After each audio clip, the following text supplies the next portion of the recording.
So on the topic of closing costs and buying and all that, let's talk about, I'm a buyer. Yeah. And, I'm trying to prepare myself financially for the purchasing process. What money should I have available, liquid cash, I guess you could say, in the first couple of weeks after I'm starting to shop around or I got my offer accepted? What money should I have set aside? Because some people have to source the funds, so they have to move money around or whatever that looks like. What do I need to have ready to go right after I go on the contract? Okay, remember we're not really talking about closing costs here. We're just talking. I mean, I guess they're related to closing costs, but closing costs are we really sort of allocate those for costs that happen when you actually close on the property. Okay, and there's a whole list of those that gets lengthy. But these are just expenses. These are expenses that you incur throughout the contract process from a buyer's perspective. Correct. Right? Sellers don't really have very many expenses at all throughout the process. They have closing costs, but nothing else. Now, buyer, when you go under contract to buy a house, there are quite a few things you want to keep in mind. Okay, now the first thing that's going to happen is you're going to, have a contract that you're going to get a seller to agree to. And one of the first factors in that contract is the escrow deposit. And that is, that could be a relatively large sum of money. Old school people in real estate would tell you an escrow deposit is 10%. So if you're buying a $400,000 house, that would be $40,000. So that's a pretty good chunk of change. Now, that's not super common nowadays, so don't take that one to the bank. But it's going to be thousands of dollars in escrow that you're going to put down on that house to secure it.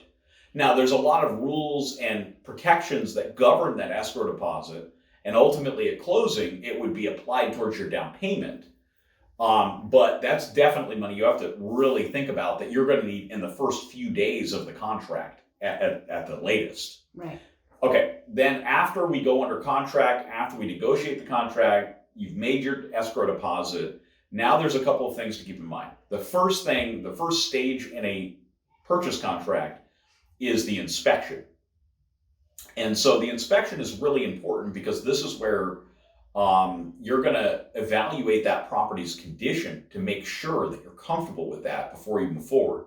When we represent our buyers, we're very careful about giving them protection to make sure that the property's condition is good. Because when you see a house, you see it for 10 minutes, even if you're in there for an hour, you really don't know the condition of the roof, the air conditioner, the electrical, the plumbing, the windows, the doors, the hurricane covering, the straps on the roof, all these different things. You have no idea. You didn't crawl up in the attic, right? And so it is a very good idea, and we highly recommend that you hire an inspector to come in and inspect the house. And we give you a window of opportunity to do that where you're protected. And if you discover something that's a real significant problem that you weren't aware of, you have the ability to not have to move forward with that contract, which is very important. And that inspection costs money. Correct. And there's different kinds of inspections as well. Yeah. So a basic, regular, old inspection. Nowadays, we're in the year 2013. We're back in time. We're in the year 2023. Wish it was 2013. No, I like 2023 just fine. We're in the year 2023, and I believe the cost for an inspection nowadays, I'm not sure you're going to find it much less than like $500, maybe $400. But you really should budget around $500 for a basic inspection. Right. And it will vary, the bigger the size, the higher the fee, because, we'll take the inspector longer. And all the bigger the size of the house. Correct. Yes. Yes. You just said size. That could reference many things. The size of the house, of course. The size of the house is important. Yes.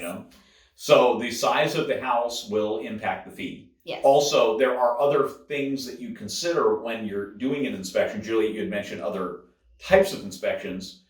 One of the very common things that comes up is a wind mitigation inspection, which is like an add-on. Yes. Right? They have to fill out a special form and they have to check the house for very specific things. And the inspector will usually charge you an extra fee. It usually is not that much. And the purpose of a wind mitigation inspection is you submit it to an insurance company, and when they see the elements of the house that meet their criteria, they actually will give you a reduction in your insurance premiums, Right. which is really great. Right. Now you have to be careful because some properties it doesn't apply to some types of properties. But anyway, that's one type of inspection. Another thing is mold. Some people get really concerned about mold. And so if you are concerned about mold, you can have a specific inspection for that. A regular inspection doesn't really check for mold. A mold is a specialty type of inspection. Correct. And you have to hire, sometimes your inspector will be able to do it, but I would, nine times out of 10, a regular home inspector does not do mold inspections. Mold inspections include air quality tests. They will, I've seen mold inspectors do everyone does a little bit different too, by the way. Some of it, I believe, is a little bit smoke and mirrors. Some of it's legit. I've seen them cut chunks out of the AC trunk coming out of the air handler and take the chunk and examine the inside of it. All kinds of different things. And so those can be somewhat expensive, but certainly if you're concerned about mold, that would be something you'd consider. Are there any other inspections? Wood destroying organisms. Oh, WDO, sure. Also known as termites, more people will. Well, termites and wood destroying organisms are certainly termites, right. But it's also wood rot. Right. People don't realize that. They think it's just termites, but wood rot is wood destroying organisms. And I believe on VA loans, it's a requirement. Yes, to connect it with our last topic, all VA loans require a wood destroying organisms inspection. Report. Yeah. And that is not in the standard inspection. You have to be a specialist in that to produce the WDO report. Correct. And so most inspectors are not. Most inspectors have another inspector that will come at the same time as the inspection, and they will conduct that WDO inspection specifically. Correct. And some lenders require it, and some people want to see it anyway. Maybe you want to know. Down here in South Florida, a lot of our homes are cement block construction, so it's not as much of a thing. Concern, yeah. Yeah, but nevertheless, by the way, roofs are still made out of wood and everything, so it can be worthy in some circumstances. Certainly. Correct. And are there any other inspections? The 4-point. Oh, right. So that's usually for homes. It has changed in the past. I believe it used to be 30 years or older, but now insurance companies are getting pretty strict. So it depends on the carrier. But now I think the standard is like 20 years. So in other words, if the house you're purchasing is older than 20 years, the insurance company will require a 4-point inspection to be able to give you a quote. Glad I brought Julie here. She's an expert on these things. So the 4-point, what is it called 4-point? I think it's because it calls for the 4 components of the roof, they check electrical. They check plumbing, the major. It's basically the 4-point is designed for insurance companies, right? And they very specific elements of the house. They have a very specific methodology that they want that inspection to go through, so they can verify for insurance purposes the condition of these crucial major elements. Components, yeah. The major components. And it's not always required, but usually I found many inspectors don't charge extra for the 4-point though. It's the same thing as the wind mitigation. Wind mitigation. It's like an add-on, $50 or $75, something like that. Yeah. It's not super expensive, I guess. Right. And usually with the inspectors that we use, we have some great ones that we recommend, by the way. The inspectors we use, their normal inspection will encompass what a 4-point would usually entail. And then they just charge extra because they have to produce that extra form and everything else. Right. But it's usually very easy for them to produce that one. As opposed to, again, a mold inspection, we have to call in a specialist and things like that. Yeah. Okay, we went on a big inspection tangent and we're talking about costs. Yeah. So, but the more inspections you have to order, the more These are all elements because that inspection could go from $400 to $1,000 to thousands of dollars if you want the mold inspection, air quality tests, pool inspection, and then there's other things. Yeah, a pool inspection could be a normal inspector will visually examine the pool, but they don't crawl into the pool and check all the elements, so you would have to hire an expert in pool inspections to come in. And then there's all kinds of other craziness that can happen. Like if there's foundation issues, sometimes you have to hire a engineer or something to come in. Septic inspection. Oh, septics. Oh, goodness. Oh, man, we're going off on a big tangent now. Now, thankfully, I can talk about an hour about septic. We don't have a lot of septic down here in South Florida. But when you see one, you know it. You find out quick. There are some areas where they still have septic tanks. Yeah. Oh, we have septics around here. It's not a lot, but we definitely have. We've sold quite a few. Right. So and that's another Yeah, those are fun. Yeah. And then radon gas, you know, Right. it exists and Right. there's inspections for it, Yeah. you know, and sinkholes too. Mm. A lot of people don't realize it, but sinkholes exist even right here in Palm Beach County. I've seen multiple. I've sold houses with sinkholes, fully disclosed. Wouldn't hide it from anybody, but there was a sinkhole on the property and so on and so forth. So I've seen it a couple of times. And I never had a special inspection conducted for one. However, I presume that there's probably people out there that specialize in checking out sinkholes to tell you what the veracity of that sinkhole might be, you know. So anyway, so in summary, it could be anywhere from 500 to maybe 1,000 or something, depending yeah, on the type of property you're looking most for. people would be under $1,000. 90% of buyers just do a normal inspection. Now, I'm not saying you have to. I have no qualms about any inspection you choose to do on a home. Most buyers just like to do the basic thing. If they're not overly concerned, they just want to make sure the roof, the plumbing, the electrical, the air conditioning, HVAC, appliances, the windows, and things like that. They just want to make sure everything is in good working order. That's basically the major thing. And so usually most people just have that basic expense. And then if you're getting a mortgage, there are other expenses entailed with the mortgage that you want to keep in mind that will be before closing. Like as an example, many mortgage companies will bill you upfront for the appraisal. Correct. And the appraisal usually takes place right after the inspection, because you usually do the inspection. It doesn't have to be this way, but most people will do the inspection first, decide if they feel like the condition is adequate for them. Then they're willing to invest the money in the appraisal.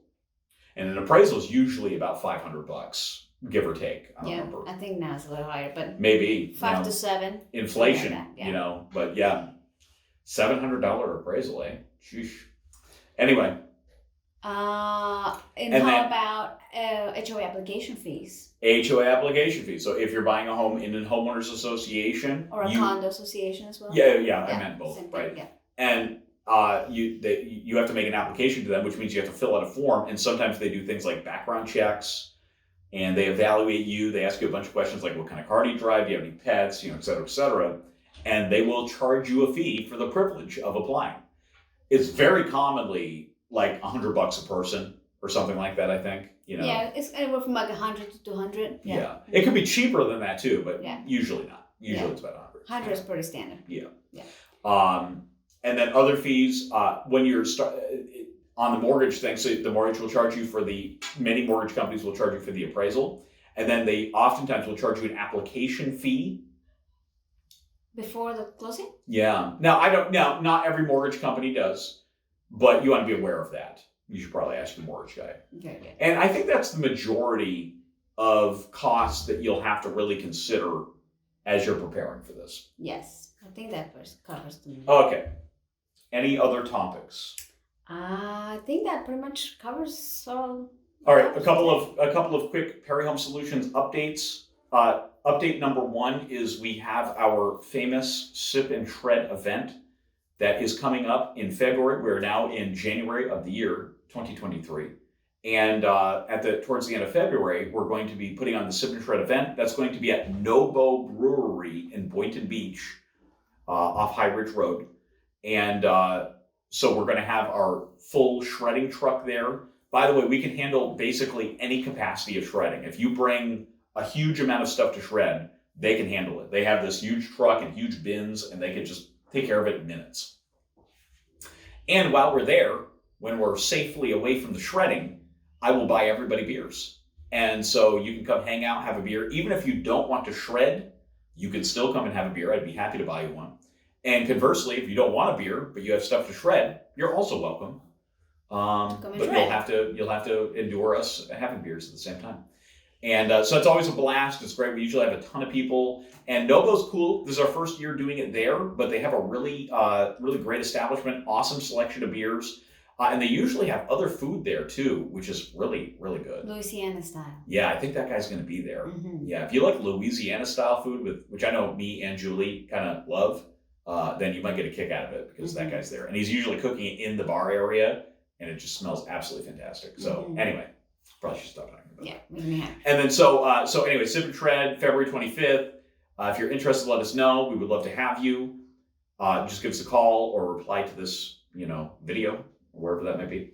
And the last thing is, we just want to thank everybody again for all of the referrals that have been coming in, not only last year in 2020, but already in 2023.